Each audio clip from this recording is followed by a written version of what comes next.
সরকারের সিদ্ধান্তের ঘোষণা প্রসঙ্গে যে সকল বক্তব্য দিচ্ছেন তা বিভ্রান্তিকর।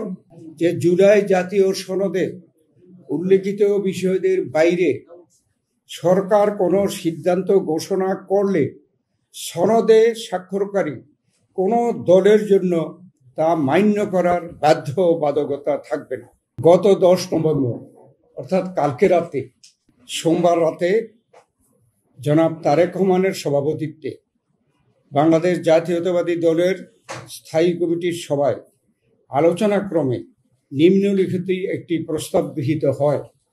এই প্রস্তাবটি হুবহু আপনাদেরকে অবহিত করা, আপনাদের মাধ্যমে এদেশের মানুষকে অবহিত করার জন্যই আমরা এই প্রেস কনফারেন্স বা সংবাদ সম্মেলনের ব্যবস্থা করেছি।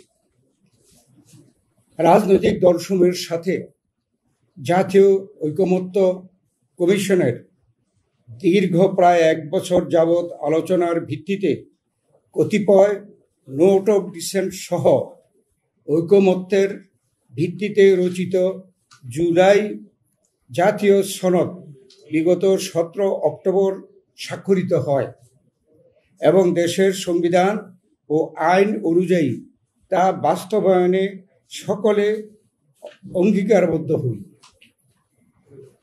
সম্প্রতি অন্তর্বর্তীকালীন সরকারের উপদেষ্টাদের মধ্যে কেউ কেউ জুলাই জাতীয় সনদের বাইরে কোনো বিষয়ে সরকারের সিদ্ধান্তের ঘোষণা প্রসঙ্গে যে সকল বক্তব্য দিচ্ছেন তা বিভ্রান্তিকর এবং ঐকমত্যের ভিত্তিতে গৃহীত সিদ্ধান্ত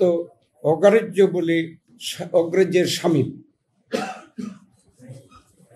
বা অগ্রাহ্য করার শামিল।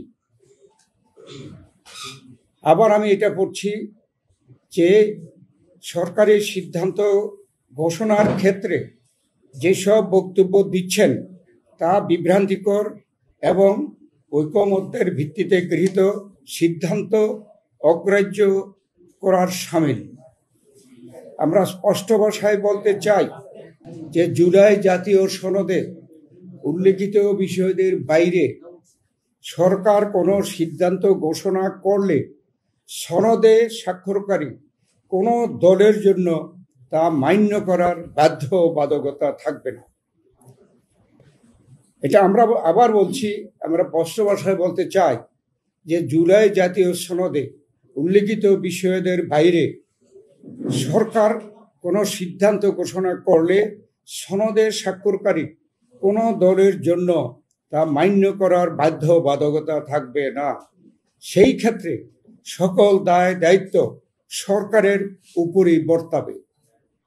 এ ব্যাপারে সতর্ক পদক্ষেপ গ্রহণের জন্য আমরা সরকারের প্রতি আহ্বান জানাচ্ছি।